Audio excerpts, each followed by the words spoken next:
Ice cold H2222220. Oh, hey, y'all. Hey, what's going on? Snuck up on me as I was participating in a little water consumption. Stay hydrated, y'all. Stay hydrated. It's hot out there. But anyway, you know who it is. It's your boy, hey, Tank. Hey, coming at you with another live stream.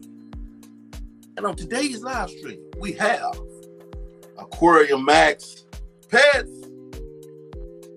He has a menagerie, a smorgasbord, you could say, of pets. Hairy, scaly, you name it, he's got it. And I like that. There goes the name, Big Tank Hank. Tank. Not Aquarius, not aquatics, just Tank. Because if I could catch it as a youngster, I'll put it in a tank. So without further ado, we're going to bring him up. See what he's got going on. What's going on? Doing well. Excited to be here and chat with you today. Glad to have you, man. Glad to have you. Let me go ahead and bring the other one up here. All right. There we go. Most definitely. Introduce yourself to the people, that don't know you, because I'm pretty sure there's some that do, but give them a little rundown of your humble beginnings to where you are today. Okay. Well, my name's Russ, and I started Aquarimax Pets as a podcast in 2008, mostly focused on aquatics, but it's sort of taking a shift. I still keep aquatics, but I've changed that over the years. And now my channel focuses mostly on invertebrates and reptiles, but I still keep all kinds of stuff. I guess you could say my start with creatures happened when I was 1.5 years old. My dad took me on a walk outside, came back. My mom was going through my clothes to do the laundry and found that I had stuffed my pockets full of live worms. So I got into it early. I've always been fascinated with everything alive, and I started keeping fish when I was 4. I had lizards by the time I was 10, and just kind of snowballed from there. It's in a pocket full of worms. I don't know what my mom would have did if I showed her with a pocket. She let out a pretty big scream from what I hear. I don't remember it, but that's what I hear. I had a bucket full of tadpoles on a turtle once, but I didn't have a pocket full of worms. Tadpoles that disappeared. I don't know if I want to speak anymore on that situation. In the house, but hey, Yeah. So where you at now? Where you working out of?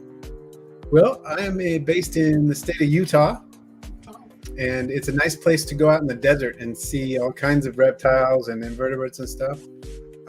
I can go up in the hills here 5 minutes from my house and see rattlesnakes and lizards and all kinds of scorpions and that kind of stuff, desert beetles, whatever. And then you go down in the south, and we've got even more. South of the state, we have tortoises and a wider selection of lizards and things like that. So great place to see a lot of different things. So you could definitely do some herping for real now. Oh yeah. I love to go out every chance I get to go see what snakes, what lizards, anything. Plenty of interesting insects and invertebrates too. Okay. Let's see who we got over here in the chat already. Frank the Tank, what's going on? Wendy Hickson, how do, man? How do? Sandy Sizemore, hello. Welcome in. Excellent. Got some. I put some shout outs on my Instagram and on my Patreon and so on to try to get people to come on, and I recognize these folks. I'm glad they came. Okay, most definitely. Glad to see y'all. Hey, hit the like button and share it out a little bit so we get some more people in the house. Inevitably, they're going to fall through, but hey, if we could jumpstart them, let's do that. Yeah. Now, what made you go into a podcast? Well, I've always enjoyed sharing information about, the creatures that I keep. And at the time, I listened to a lot of podcasts, and I still do listen to a fair amount of podcasts, and just thought, well, there's a lot of people with questions out there, people who are contacting me with questions already, maybe emailing me and stuff like that. And I thought, why don't I just put it out there in a podcast? And so I started doing that. Did that for about 8 years, I think. And then kind of switched over to YouTube and just kept doing it on YouTube. And YouTube built more momentum than the podcast ever had. Okay. So I figured that was the way to go. Gotcha. Yeah, I got a little podcast going over there it's over there, but I hadn't really done much to it. What I do is I just take my audio from here, from these lives, and put over there. Right now, that's all I'm doing. But I want to try to get a little more interactive over there, and try to figure that platform out. Yeah. And there are a lot of people who do like that method where they just take the audio from their video and put it over there. And I think it can be a good model, but it's nice to, like you say, increase the interaction as much as you can. Yeah. So, on the creature side, what was your plans? Or you just was, hey, I like these animals and I'm going to keep them? Did you want to sell them initially? Or what was your plan? Well, that's a great question. I think initially I'm just fascinated. Just wanted to keep them. And when I was a kid, I didn't really have any ideas about, what I liked, what I didn't like. I was interested in all of it. I still am interested in all of it, but I've sort of narrowed my focus into what I want to keep. Because there isn't an animal that I don't find interesting. All of it they're all fascinating, but I've decided, this one maybe is a little too high maintenance for me. And this one is, this one's easier. This is a focus. And so I sort of just gravitated to what I really found both manageable and even, maybe a cut above more fascinating than some of the other things.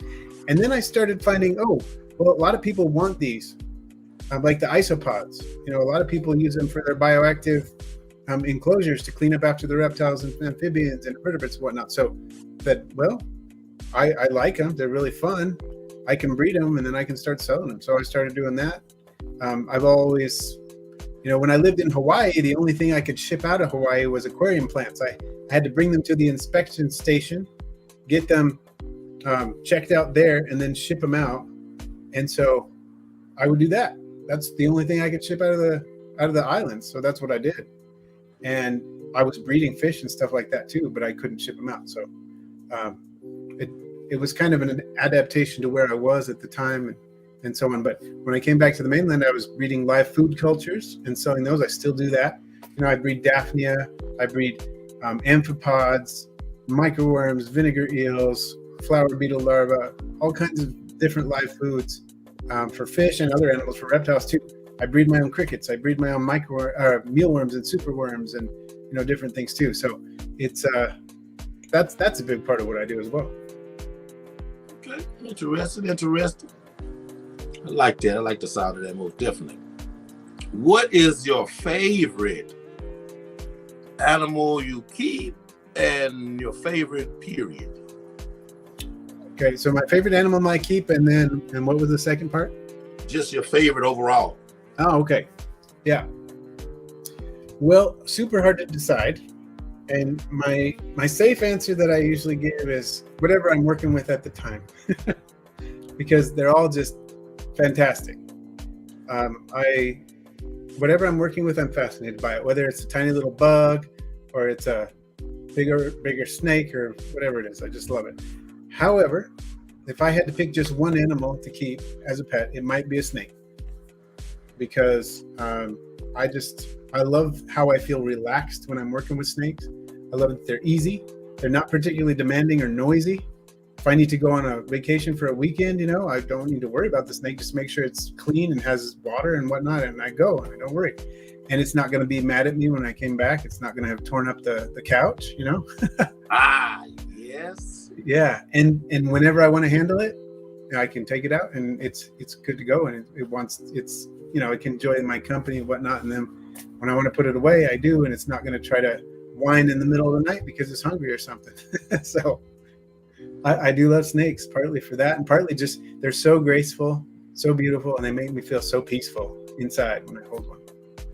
Gotcha. Yeah, I've lived that puppy kitten life, with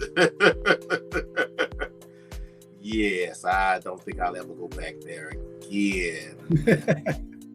Yeah. And I've had quite a few of them. Just sitting thinking about it, I'm like, man, I've had a lot of dogs. For me to say now, I don't think I'd have another puppy, but I've had a lot of them though. Yeah, I hear you. We have a couple of cats right now, and last night one of them decided to come about 17 times in the middle of the night and just meow because it wanted to eat in the middle of the night. Just, and I thought, wow, this is not my favorite thing in the moment. Ooh, for real. The 3 o'clock in the morning, hey, take me outside. I mean, it's like, I'm glad you woke me up, but Exactly. Oh my goodness. But yeah, that's cool. What types of snakes you got? Well, I have one corn snake. It's a nice orange hypomelanistic corn snake, about 52 inches long. So, manageable size. Not too bad. And then my specialty with snakes has been garter snakes. I've been breeding garter snakes for the last couple of years, and I have 3 different types. One of them is called a red-sided, and they're a really docile one. I have one here I could show you. She's a beauty, and I have 2 males of that species. Then I've got some plains garter snakes, and then I have some new babies I got this year. I got them in June. They are jet black eastern garter snakes, and they're gorgeous. I love them. They're fantastic. So I'm looking forward to breeding those once they get old enough. They were born in April, so they're not very big yet. Another couple of years and I'll be breeding them too. So does that naturally occur in black garter snakes? Yeah, that's the cool thing. In some of their range of this species, they live far up into northern US and even up into southern Canada, where it gets really cold, and the summers are kind of short and cool, and so they need a method of warming their bodies quickly so that they can do their thing, digest food and whatnot. So a lot of them are black to be able to absorb that heat more quickly. And so people thought, oh, these are gorgeous, and they are. And so they collected some of those and started breeding them. And now we have the pure black ones in the hobby too. That would be something cool for me to have. Yeah, and I'd love to show you those too. I've got those here with me behind me, so you can show those off if you want to see them. Oh yeah, we're gonna be ready for all of that here pretty soon. Yeah. Do you ever go to any of the herp not shows, the conventions? Yeah, I do. Mostly only locally. We have 2 different ones that happen here in my state, and they're both less than an hour away from me, and so I go fairly often to those. Sometimes I just go for fun. Sometimes I help at a table. Sometimes I have my own table, and sometimes I've had just like an educational table. Sometimes I sell. Sometimes I do both. So yeah, it's been fun. I enjoy it. Okay. Hey, that camera went off. Did you turn it off? The camera went off? Oh, yeah, let me see what's going on with that. I wonder if it just timed out. Let me see.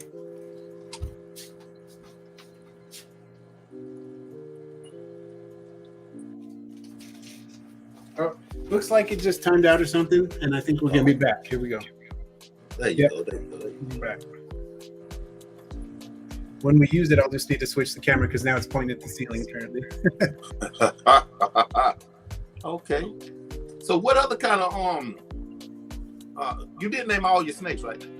I think I did all the snakes. Yeah, 4 different types of snakes. Yep. Okay. Isopods. And I've got 50 plus different kinds of isopods. We've got a couple different kinds of frogs. We've got an axolotl. We've got crested geckos, a leopard gecko, and a colony of mourning geckos. Okay. And then, so that I think about does it reptile and amphibian wise. And half a dozen species of fish, at least 2 species of shrimp, and probably about 20 something species of other invertebrates, from scorpions to beetles to millipedes to, probably more than 20, to be honest, probably more like 30, 35, all kinds of things, some spiders and different things. So, yeah. Gotcha. Well, I mean, if you want to go ahead and get rolling on them, I seen somebody request a black garter snake. Oh, yeah. Early on. Do that. Okay, so we'll just have to switch the audio over to my other mic, and we'll get it going. Gotcha. Oh yeah, this is about to be very interesting. Black garter snake, never seen it. I'm all about black snakes. Okay, let's see what we got here. Sorry, I don't mean for you to look at my face. I want to show you the other camera. Here we go. All right. So we can do the black garter snakes first? Yeah. Okay.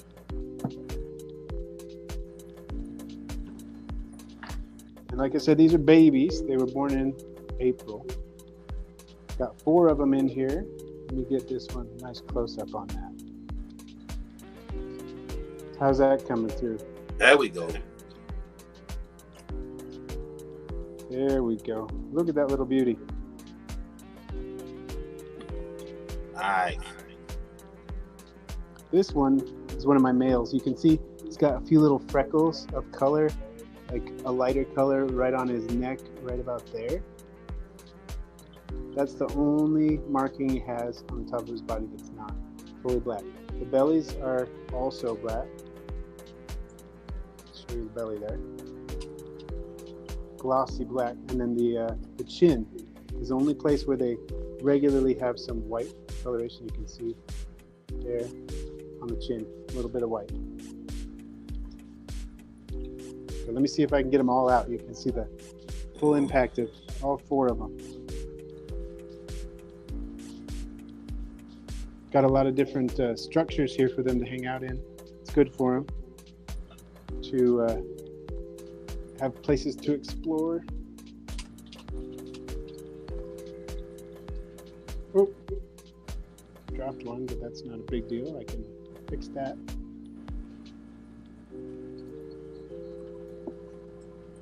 Okay. There we go.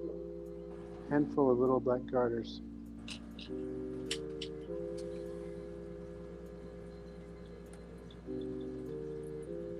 I just can't get over how beautiful these snakes are. Those are very nice. And these are actually Eastern garters. I think I saw someone in the chat asking about what type they were. They are Eastern garters, but they're specific color morph of the Eastern garter. Come from those more northerly areas. Very nice. Nothing like the smooth black color on those animals. Oh yeah, it's just blows my mind. I've had them it's been since June, but every time I open that enclosure, I just go wild. Here is another one. This is Ruby. This is my red-sided girl here. Show you Ruby. She is about 40 inches long. It's a little large for her. Her particular subspecies usually averages the female max size about 30 inches, so she's a little bigger. But, it's not a big snake, but she's big for a garter snake. She's super gentle, docile snake. She's curious. She likes to come out when I open the door, even if she doesn't want to eat. She just wants to come out and see what's going on, crawl up on my shoulder. Very, very friendly. I love those stripes too. And sometimes she doesn't show it as much as some of the others do. Some of them have a lot of red markings on their sides. You can see little red flecks on her sides. They call them red-sided garters. The males have my males have a lot more red on them than she does. But some of them have a lot of red. She's still got these pretty yellow stripes though.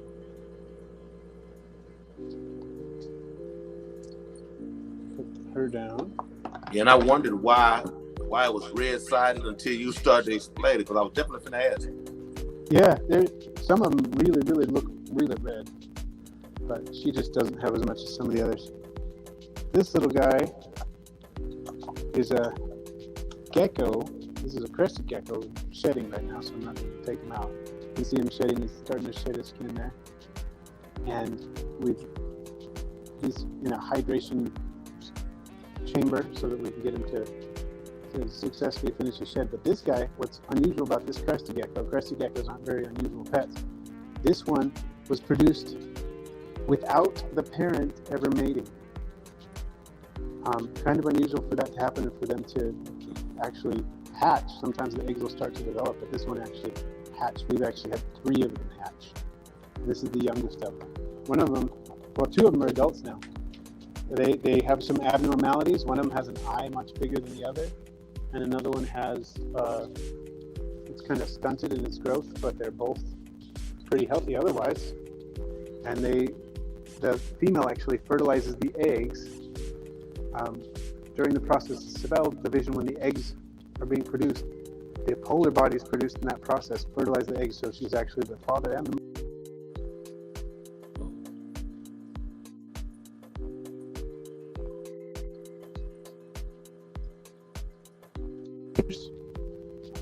do you want me to show you some more critters, or? Oh yeah, no. I was trying to bring myself back up here to tell you that the audio is a little grainy, like crackling and popping. Oh, let me see what I can do with that. It may just be if I adjust the microphone. Is that any better? Say something. How does this sound? How is this? It's still crackling. It's coming in crackly. I mean, we can still hear you, so we may just have to rock with it. Okay, well, we could do that too.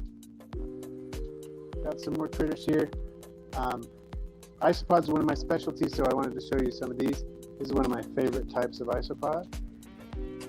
Go to these colors. I mean, look at that. These bright color spots. In the wild, these mimic a toxic millipede that has similar colors. So they defend themselves by being colored just like that millipede, type of mimicry. And so these are gorgeous, and they're not very shy because they don't have much to fear because nothing's going to eat them. So they're out and about, active during the day. They get pretty big, bigger than your normal roly-polies you might find. And they just have these fantastic colors, so they're one of my favorites.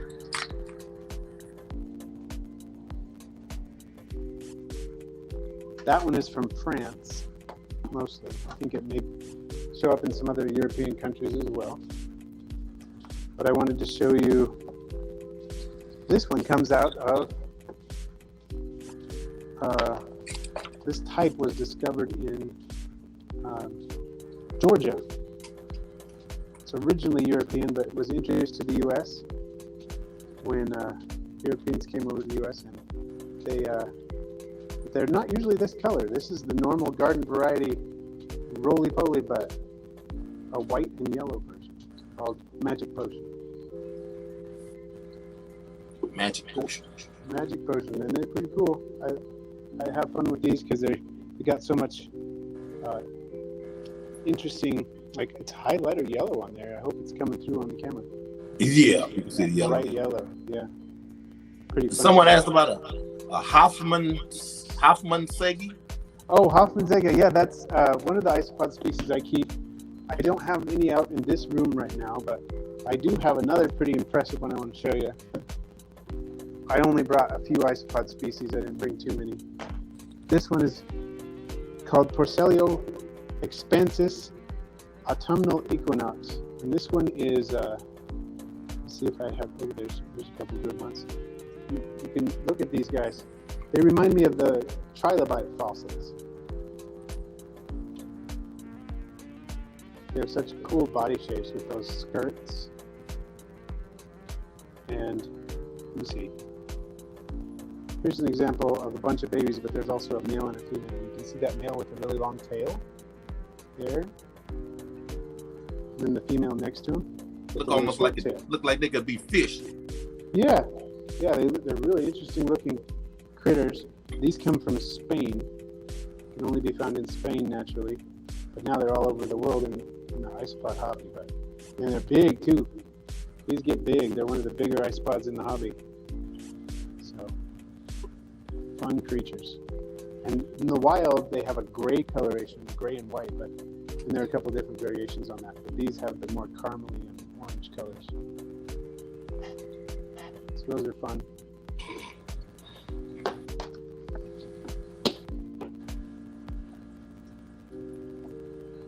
A couple more creatures I could show you here.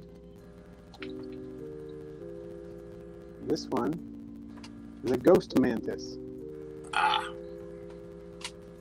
Let me scoot her off the plants here so you can see her a little bit more. There she goes. Check her out. She looked like she'd blend in with the leaves.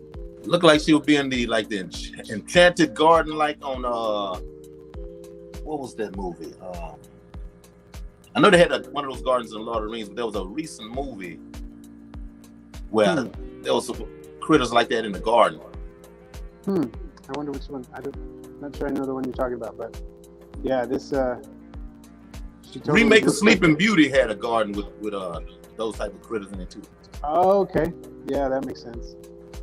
That makes sense. That's very nice. Very nice. She's quite a beauty. She's a pretty cool creature. It's amazing how much she looks like she would just blend right into the branches. Not one you'd want to take outside, that's for sure. Set her down. Yeah, I didn't see her when you first opened the box. I didn't see her initially. Yeah, she's just blending right in. Let's see. What's we got here? Oh, I want to show you this one. I think you may have seen these in some parts if you go to the desert parts of Texas. Yep, you got these there. Yeah, these are the blue death feigning beetle. Right now it's feigning death, pretending to be dead, but now it's waking back up as I move it. These guys are amazing. They can survive over 17 years, kind of long for an insect. They can survive months without food or water. They're just amazingly desert adapted. And this blue color is a protection from the sun. If it gets wiped off of them like it has, you can see that on the thorax there, they'll just grow it back. It's like a waxy coating that they exude. And these are popular as pets because they're so easy to keep. You go on vacation for a month and you don't even need to worry about them. Not that I would necessarily recommend that, but they would be okay. Let's see what else we got. You have a spider? This is, you probably see these in Texas, I'm guessing, this species, southern house spider. Let's see. She's probably back here. Let me open this up and see where she is. There she is. This type of spider is also called a black wool spider. Black wool? What was that? Black wool spider? Black hole. Hole? Okay. Yeah, black hole, because they always find a little hole and build their web outside of it and then hang out in that hole like she's doing right now. And then when something lands in their web, they'll dart out and grab it. So super easy to take care of because they get all their water from their food. All I need to do is throw an insect in there every week or two. She is good to go. So I keep a few spiders. That's one of them. There's another one right there. Got a little jumping spider. A lot of people love the jumping spiders, myself included, because they're so personable. One of the few spiders that actually seems to become tame and recognize you and enjoy being handled. So this is just a little baby, of course, but as they grow up, they can really develop some amazing personalities.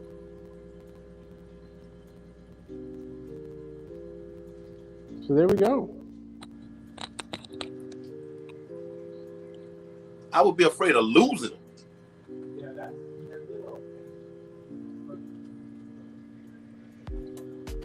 and taming them up because they get pretty big.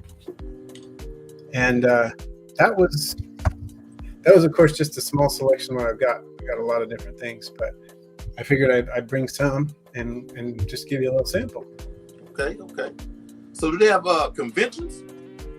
Yeah, I brought some of these creatures to the conventions, and it's been fun. I also do educational visits to schools and youth groups and stuff like that as well. So are they like in conjunction with like a reptile and amphibian conventions, or do they have their own isopod and whatnot. It's generally Invertebrates. at a reptile expo, and they'll just have a lot of these other invertebrates there. Partly because the hobbies go together, because people are keeping isopods to put in with the reptiles, and or to clean out the it's cleanup too. So it just naturally goes together. But the last expo I was at, which was, when was it? It was earlier this month, just a few weeks ago. Excuse me. I was blown away by how many invertebrate specialists there were there that had tables, where they were just focusing on jumping spiders, or just focusing on tarantulas, or just focusing on scorpions, or whatever it was. There were a lot of people who were. There was one that I think a mantis specialist, and plenty of people who had just stacks and stacks of different types of isopods. Yeah, I had some powder oranges. Oh yeah, but I don't get a chance to see them really. I don't. Do you have them in with something else? Well, no, yeah, they're the cleanup crew in my red-eyed tree frog enclosure. Oh, okay. Mm-hmm. There he is right there. Oh yeah, hanging out. Yeah, the powdered oranges, if they live with something that could be a potential predator, you don't see them as much. On the other hand, I saw some, when I keep them by themselves, they'll go crazy and you can see them all over the place.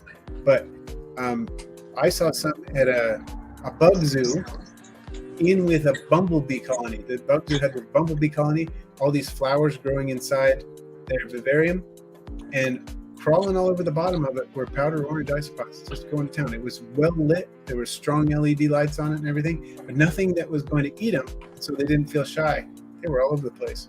Also, and the bees weren't threatened by them. Right. They didn't threaten the bees. The bees didn't threaten them. So they were just all over the place. It was pretty cool. And I've had colonies of that species, because you can get it in a lot of different colors. You get the wild blue types, you get the oranges, you get the Oreo crumbles with the white spots, and you get the orange and white ones. There's lots of different ones. And I put them all together, keeping them together just by themselves with nothing else. They're out and about all the time in droves. And as soon as you feed them, they're just everywhere, running like crazy. So it really matters what sort of environment they're in. And in a cleanup crew, they'll do their job, but you won't see them that much. But when they're by themselves or they're with something that won't eat them, whole different story. And in that, I have a cork log. Oh yeah. Couldn't really see it. It's tucked in there, kind of. It's pretty good size, but the greenery kind of covered it up. And whenever I see one, it's if I look through the top, I might see one down in the top of the cork log. Yeah. And they do like to hang out in places like that for sure. And then they'll proliferate like crazy. But I'm guessing what happens is that your red-eyed tree frog is eating some of them, keeping the numbers down, so you don't end up seeing a lot of them.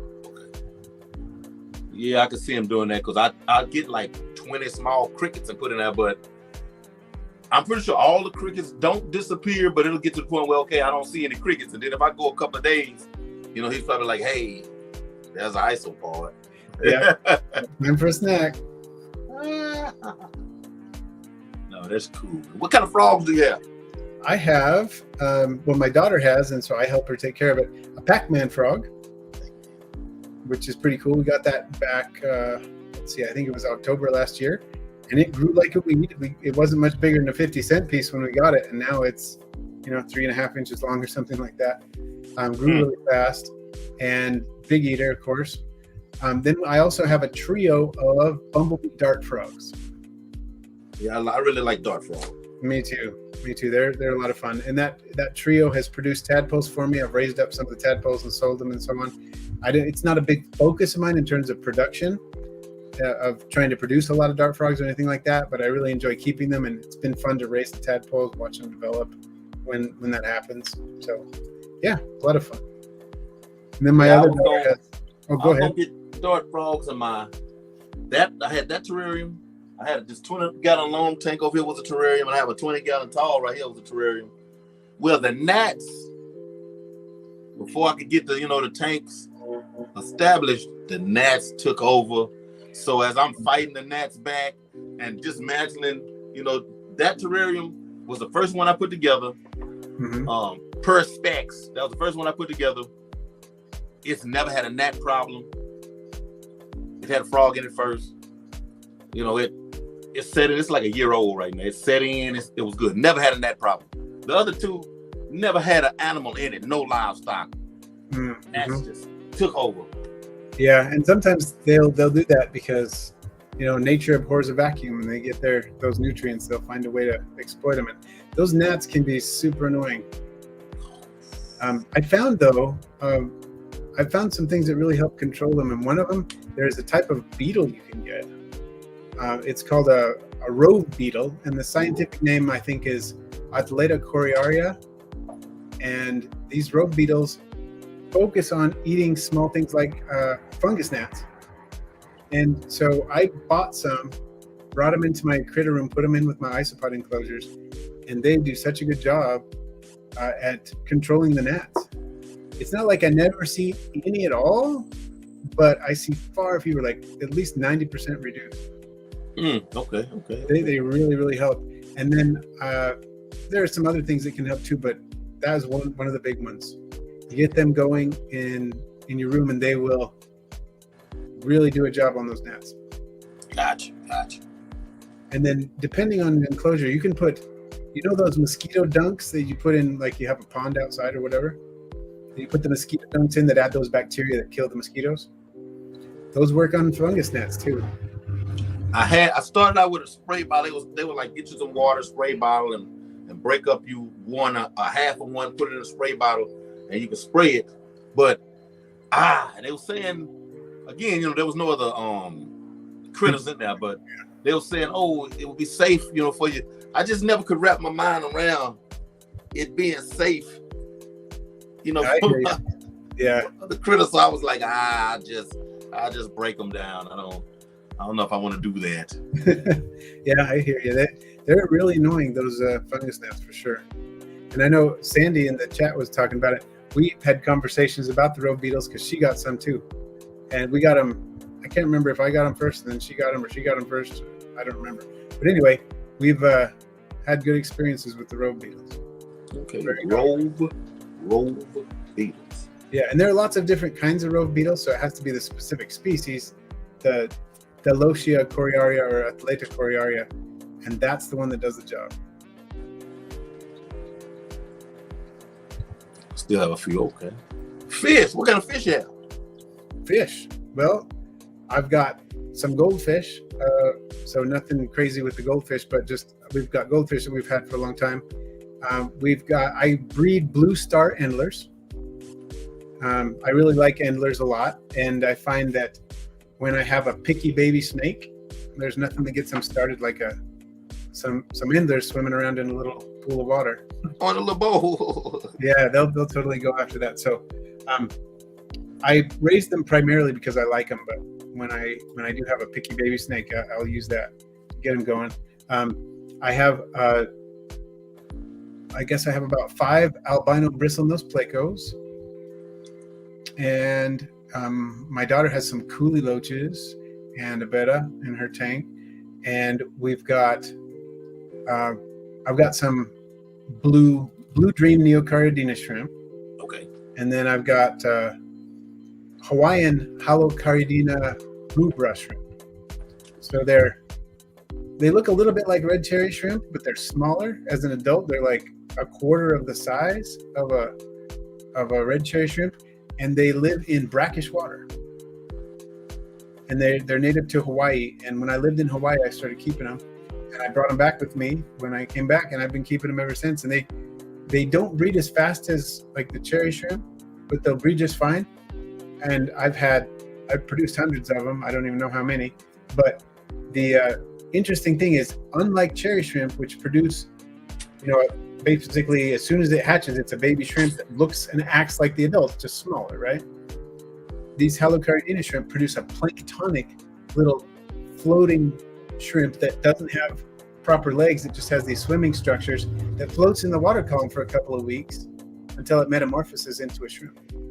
That seems to be the rule of thumb for saltwater stuff, like saltwater fish. You're trying to I've talked to a lot of guys, during these interviews. And I was like, well, man, why don't people breed saltwater fish like you see them? It was like, well, that's because they start out at an almost microscopic size, And they're in that larval stage for, depending on the species, weeks, months. It didn't depend, and it's a pretty hard stage to raise them at. Yeah. And that's strange. Yeah. I'm looking at these guppy fry right here next to me, which are full-grown fishes like this. But then you get a saltwater fish this big, and its babies are like, I can't even see them. Yeah. How is that even? Guppy. Yeah, how is that even possible? Yeah. And then they require those planktonic conditions for so long. Some of them for a really long time. Like when I lived in Hawaii, the saltwater fish that live in Hawaii are pretty much those that have a really long larval stage, because Hawaii is so separate from other areas where there are reefs and stuff like that so remote that only fish that have a really long larval stage got there. So they have to be able to drift in the plankton for a month or so before they settle down. Otherwise they wouldn't survive the trip. Gotcha. So that's why we don't have clownfish. People breed clownfish like crazy because they have a very short larval stage. Oh, okay. Easier to do. They do have one, but it's shorter. And so that's why they're invasive. That's why they're invasive in Florida. Yeah. And the Gulf of Mexico, here in Texas too, they're invasive because it's like, really? I didn't know they've made it to the Gulf of Mexico. That's around the oil rigs. Uh-huh. They show some divers, going down around the legs, around the oil rigs, and you seeing these lionfish down there. Oh, the lionfish, yeah, those are going crazy from what I heard. Yeah, they're trying to get people to eat them so that they can reduce the numbers. And they're supposed to be good. I've heard that, yeah. I wouldn't try it though. Not anything against them, just not me. Yeah, I get it. That's cool, man. It's cool. Have you ever thought about? Well, no, I guess you say you do sell them though. So are you doing just out of your house or online or storefront? What do you? I do.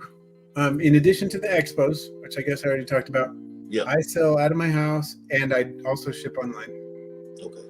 So I do a lot of all of it. We have the local online classifieds. I'll post there, and then I get repeat customers who just know who I am, and they'll come back. And but I also ship out, and it's kind of a family thing. My wife is the accountant, and then my kids do various things depending on the kid. One of them helps pack and ship stuff. The others work on maintenance and things like that, and social media and stuff like that. So we're all working together to make it work. It's kind of fun. Okay. That's cool, man. That's cool. My kids know. I don't think they've crumbled a piece of fish food. I mean, yeah. Yeah, everybody has their own thing. You get some kids, it just kind of skips a generation. And some kids, all of my kids are interested in critters and have at least one of their own pets. Except for my son, who's now in university. He can't have one, but he likes them. He wants to. Okay. But the other, and he lives far away, and our other kids live at home. Two of them are at the university, but they live at home, and so they can have their pets. And they all help me take care of critters, and they get their pocket money that way. So extra motivation. And what made you specialize in invertebrates? Well, I guess I am sort of specialized in invertebrates and reptiles, and most of it has to do with, I think, practicality, because I can fit a huge variety of invertebrates in one room. And as far as maintenance tends to be pretty low for most of them. And as far as practicality goes too, in order to be able to maintain my collection and so on, I need to be able to sell them, and they're super easy to sell. And I've got permits to ship them to all states except for Hawaii and Florida. So and it surprised me how popular the isopods were. Like, I never had a clue. Now, when I was a kid, I used to catch roly-polies. I kept roly-polies, But I had no idea, like where they have the moo cows and the rubber duckies and like, yep. Like, man, when did this happen? Totally different ball game now, yeah. And it's true. Even same thing when I was a kid, you could get, I'd just go out in the backyard and find roly-polies, but back in the 90s, they started keeping a few of the basic isopods with dart frogs in the bioactive setups, because dart frogs were basically the pioneers. Dart frog keepers were the pioneers of bioactive, of how that works. And so after that, hermit crab keepers started using them. So hermit crab keepers were like the second ones, and then it just kind of blew up. I think it was partly because we started finding interesting ones like the zebra isopods and so on started coming into the hobby, and people were like, whoa, there are isopods that look totally different from normal roly-polies, and just kind of snowballed, and people started looking for them in different countries and finding a whole bunch in Southeast Asia and Europe, especially Spain has a lot of crazy ones. And so they just started finding them, and they're not that hard to breed, so they just spread. I am tripping out. Have you ever dealt with like Dubia roaches? Well, not really, no, because I probably would, because they're such a practical feeder and so on. But my wife, when we got married, she set some ground rules. Basically, I talked to her and said, okay, I'm going to be keeping critters, and I want to be respectful of your preferences and whatnot. What is off the table? What can I absolutely not keep? And rats and roaches. Tarantulas, roaches, and anything that basically medically significant, send you to the hospital, you can't keep it. So we've had rats, snakes, spiders, all different kinds of bugs, whatnot. She's not a big fan of fruit flies that I feed to my critters, like my dart frogs and stuff. She doesn't like them, but they're still allowed because they're not roaches. Gotcha. We had to live with roaches when we lived in Hawaii, because if you live in Hawaii in an apartment building, you're going to have some roaches, and we did. Man. And she was not a fan. I was feeding Dubia. Well, I say I was feeding Dubia roaches. I never seen anybody eat them, but they would disappear. Uh-huh. And then I had somebody tell me, man, the Dubia roaches will hide in your terrarium, and then you may be going through doing some maintenance and find a Dubia roach. Did that happen? No, not to me, because I haven't done anything to that yet. So I don't know. So yeah, you never know. You could pop in there and find that there's a little group of adults in there. Once they get too big, to be eaten, they're just in there. Yeah. Yeah, so I was like, yeah, no, I don't need no giant Dubia roaches. I hate those hissing cockroaches. Oh yeah. Those are pretty cool. I used to work with those at the zoo, and I think they're pretty neat, but I can see why they make some people uncomfortable, for sure. See, I'm from a small town in Texas. So growing up, roaches, yeah. Yep. I remember seeing those when I was in Texas. They're just it's unavoidable. You're going to encounter some. You get rid of all of the little ones in the house, right? Oh man, we didn't clear them out, man. We didn't clear them out. If you have trees, go to your garage. Yeah. How do we keep him out of the house? You might not. You just have to wait till he shows up and kill him, and you have to convince the people, like, no, they're not living in here, and your house is dirty. No, they're coming from out there. Right. But they're coming in because they're gonna get to your house, and they're gonna skirt around the edges until if they find open fruit, they sliding in open. Right. It's exactly the same way in Hawaii. It doesn't matter how often what you do in your house to get rid of them. As soon as you get rid of them, more are going to come from outside. They're going to make a way. They're going to get in. Yeah, it just happens. Inevitable. What's the new, or should I say, next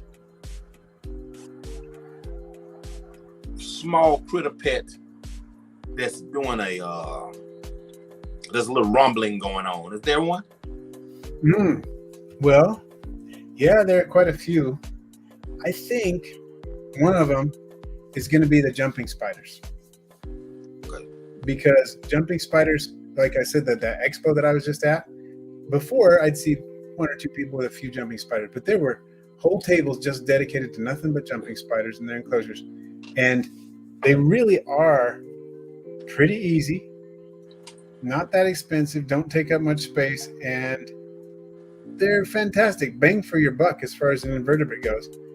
Most invertebrates don't learn to recognize you, and they're not going to change their behavior a lot. These are like, oh, I know you and I want to play with you. I'm going to come jump from finger to finger because I feel comfortable. And, they're cute. A lot of people don't have that same sort of gut reaction to jumping spiders they do to some other spiders.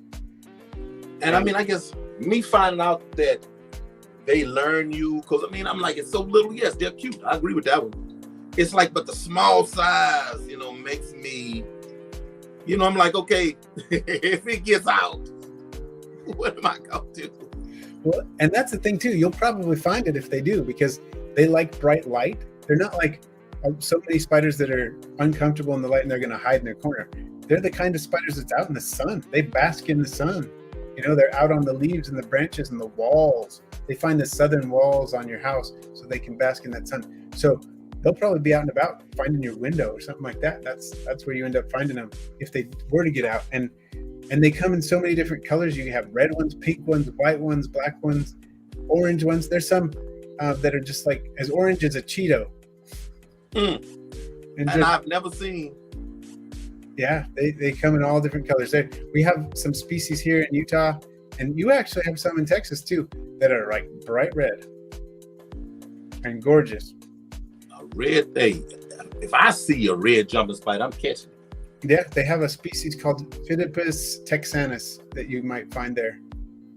And I think they have a few other red species in Texas as well. So pretty gorgeous. Now I have off that subject, but you'll understand what happened.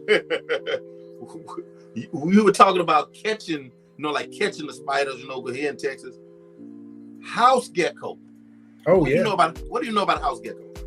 Yeah, well, I know a fair bit. I know in Texas they have Hemidactylus tursicus. That's one of the more common species of house gecko that's there. So it's a Mediterranean gecko that has made its way over many parts of the world, including southern and parts of eastern U.S. that aren't even that southern, but especially southern U.S. So it's Texas, Florida, Georgia, all that area you can find them. And they are an egg-laying gecko, pretty prolific. So that's why they spread so easily. They're great to have around because they're eating mosquitoes and other little bugs. So yeah, they're an interesting. What was that? Why aren't they pets? People actually do keep them. Yeah, they're not real popular on YouTubes, and they're not as popular as some. That's true, but there are people who raise them and keep them as pets for sure. Because I mean, unfortunately, hey y'all, forgive me when I say this, but I didn't think it through at first. I set one up for failure. I think it was in my living room on the wall, and I had been thinking for a long time, man, I'm getting me one of those geckos. But I was seeing, little bitty gecko is in the house on the wall, and my daughter's like, "Oh Lord, it's a lizard in there." I'm like, "Oh, wait, show me where it is." So I got a deli cup, piece of paper. I caught it. So I'm looking around, man. Where can I put it? Where can I put it? Oh, my frog terrarium. Oh, I put him in there, and then I thought about it. I'm like, I think he's small enough for the frog to eat. Mm-hmm. Yeah, that could very well be. They are, especially if it wasn't a full-grown one. I could totally see that. Yeah, no, he was little. He could hide it now. I haven't seen it. Yeah, I felt a little bad. So it could be in there. You never know, but it is. It's very possible. I have with my dart frogs. I have some mourning geckos, which are approximately the same size as house geckos. But dart frogs are specialized micro predators. They won't, especially the species that I have, won't eat anything over about the size of a large fruit fly. That's about it. They won't eat anything much bigger than that. Yeah, I saw that they could be cohab. And Yeah. they also have babies with just females. You just got all females and they have babies. Mm-hmm. Yeah, almost all female. Occasionally a male shows up, but apparently all the males are infertile. They don't contribute to the gene pool when they do show up. So yeah, that's what I was aiming for the first go round. Mm-hmm. You know, I was like, man, you know, I really like these. People showing these little bitty jars, like they had babies in like jars like this. Oh, uh-huh. Let's fix the top with screen and whatnot. Yeah. They're saying like in that, when you open them, you have to pay attention because they can slide out through the cracks, or may even be small enough to slide out through the cracks like with it closed. Yeah, the baby morning geckos will fit right through like the door of an Exoterra. Just when it's closed, just the edges, they can slip through there. Yep. Yeah, I really like them. And I ran across that frog at Petco. Mm-hmm. Along with some other frogs, you know, Nightmare. I'm not gonna speak on him, but that one made it. You know, he's been here about a year. Mm-hmm. And yeah, I was thinking about getting some of those, and then I'm like, nah, he might eat them too. Uh-oh. Yeah. Fish snatcher, man, I hadn't seen you in a long time. What's going on, man? Yeah, I'm gonna keep moving, man. Where you been? Thank you for coming through, though. Yeah, it's my buddy right there. That's my buddy. Nice. Hey, man, we at the 56. Oh, wow. Spot. That went pretty fast, didn't it? No, it did. It went by pretty fast. Do you have anything you want to plug? Any words of wisdom? Whatever. The floor is yours. Cool. Okay. Well, if anybody is interested in finding out more about what I do with my videos or anything like that, you can go to Aquarimax Pets. I have YouTube. I have Instagram. I've got Facebook. I have a website. It's just aquarimax.com. And at that website, I do sell isopods, isopod supplies, springtails, live foods for fish. I sell my endlers. I sell geckos. And once a year, in season, I sell baby snakes too. So if any of that is of interest, that's where you go. And those blacks. Ooh. Yeah, I can't wait. Next year, they're going to be too young. But the year after that, maybe they'll be ready. I'll get some babies. Man, very nice, very nice. Well, I want to thank you for coming on, man. You know, we've been putting this thing together for a minute. Yeah, yeah. I'm really glad that you invited me. Thank you so much for having me. It's been fun. Most definitely. Glad you had critters, but a lot of people don't be prepared, man. I'm like, you know what you do. And I invite you on, you're like, oh, well, I don't have, nothing. I'm glad I got to bring a few. Yeah, they will have nothing. I'm like, well, okay, you know, what's your favorite ice cream? I mean, you know. Yeah. For real. But yeah, I very much appreciate it. For everybody that came in the chat, thank you guys for coming through. For those looking at this on replay, because that's when I get most of my views anyway. Mm-hmm. Appreciate y'all also. And this will be pulled over to my podcast maybe in about 2 days on Anchor, Spotify, Apple Podcasts, and Google Podcasts. What I always say is, tell somebody you love them, because everybody needs to know that somebody loves them. I don't care how rough and tough they act. Oh, man, I don't need... Everybody needs to know that somebody loves them. And take care of those animals, and we out of here. Peace. Thanks again.